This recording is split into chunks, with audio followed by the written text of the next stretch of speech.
നമസ്കാരം. മലയാളി വാർത്തയിലേക്ക് സ്വാഗതം.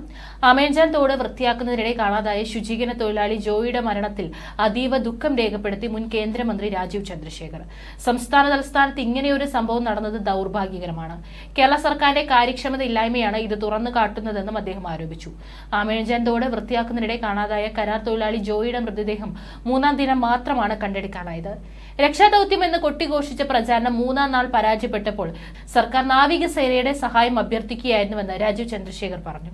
രാജ്യത്ത് സ്വച്ഛ ഭാരത് പ്രവർത്തനങ്ങൾ ഏകോപിപ്പിച്ച് പ്രധാനമന്ത്രി നരേന്ദ്രമോദി 10 വർഷമായി മുൻപോട്ടു പോകുമ്പോൾ മാലിന്യ സംസ്കരണ നിർമ്മാർജ്ജന രംഗത്ത് കേരളത്തിന്റെ പാപ്പരാത്തമാണ് ഇപ്പോഴും കാണാൻ കഴിയുന്നത്.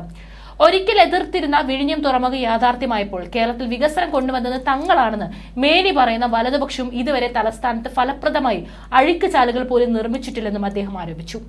സംസ്ഥാനത്തിലെ ശുചീകരണം അടക്കമുള്ള അടിസ്ഥാന സൗകര്യ സംവിധാനങ്ങൾ പ്രവർത്തിക്കുന്നത് ബഹുദൂരം പിന്നിലാണ്.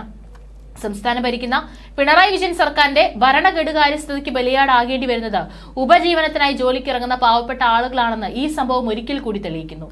തൊഴിലാളികളുടെ പാർട്ടിയെന്ന് അവകാശപ്പെടുന്നവർ തന്നെ കേരളം ഭരിക്കുമ്പോഴാണ് ഈ ഒരു ദുരവസ്ഥ എന്നത് തികച്ചും പരിഹാസ്യമാണെന്നും അദ്ദേഹം പറഞ്ഞു. അതേസമയം തിരുവനന്തപുരം കോർപ്പറേഷൻ ഭരിക്കുന്ന CPM ആമേഞ്ചാൻ സംഭവത്തിൽ ഉത്തരവാദിത്തം ഏറ്റെടുക്കാനുള്ള രാഷ്ട്രീയ ധാർമ്മികത കാട്ടണമെന്നും രാജീവ് ചന്ദ്രശേഖർ ആവശ്യപ്പെട്ടിട്ടുണ്ട്. കൂടാതെ ജോയിയുടെ മരണത്തിൽ അദ്ദേഹം അനുശോചനവും രേഖപ്പെടുത്തി. സംഭവത്തിൽ ഉത്തരവാദികളായവരെ കണ്ടെത്തി അവർക്കെതിരെ മുഖം നോക്കാതെ നടപടിയെടുക്കാനുള്ള ആർജവം ഇനിയെങ്കിലും സർക്കാർ കാണിക്കണമെന്നും അദ്ദേഹം ആവശ്യപ്പെട്ടു. അതേസമയം ജോയിയുടെ മരണത്തിൽ പിണറായി വിജയനും അനുശോചനം രേഖപ്പെടുത്തി രംഗത്ത് വന്നിട്ടുണ്ട്. കുടുംബാംഗങ്ങളുടെ ദുഃഖത്തിൽ പങ്കുചേരുന്നുവെന്നും മുഖ്യമന്ത്രി പറഞ്ഞു. ഫേസ്ബുക്ക് കുറിപ്പിലൂടെയാണ് മുഖ്യമന്ത്രി അനുശോചനം രേഖപ്പെടുത്തിയത്. ജോയിയെ കണ്ടെത്താൻ 46 മണിക്കൂർ നീണ്ട തുടർച്ചയായ രക്ഷാപ്രവർത്തനമാണ് നടന്നത്. വിവിധ വകുപ്പുകളെ ഏകോപിപ്പിച്ചുകൊണ്ടായിരുന്നു രക്ഷാപ്രവർത്തനം. എല്ലാ സർക്കാർ സംവിധാനങ്ങളും ഏകോപിതമായി പ്രവർത്തനം ഏറ്റെടുക്കുകയും മനുഷ്യസാധ്യമായ എല്ലാ നടപടികളും ഉറപ്പാക്കുകയും ചെയ്തുവെന്നും മുഖ്യമന്ത്രി കുറിപ്പിൽ പറഞ്ഞു. ജൻ റോബോട്ടിക്സ് ഉൾപ്പെടെയുള്ള സാങ്കേതിക വിദ്യ സഹായവും ഉറപ്പാക്കി. അതീവ സങ്കീർണമായ രക്ഷാപ്രവർത്തനത്തിൽ അഗ്നിരക്ഷാസേന, അവരുടെ സ്കൂബ ഡൈവിംഗ് സംഘം, ദേശീയ ദുരന്ത നിവാരണ സേന, പോലീസ് നാവികസേനയുടെ വിദഗ്ധ സംഘം, ശുചീകരണ തൊഴിലാളികൾ ഉൾപ്പെടെയുള്ളവർ മെയ് മറന്ന് പ്രവർത്തിച്ചു. എല്ലാവർക്കും നാടിനു വേണ്ടിയുള്ള നന്ദി അറിയിക്കുന്നുവെന്നാണ് മുഖ്യമന്ത്രി പറഞ്ഞിരിക്കുന്നത്.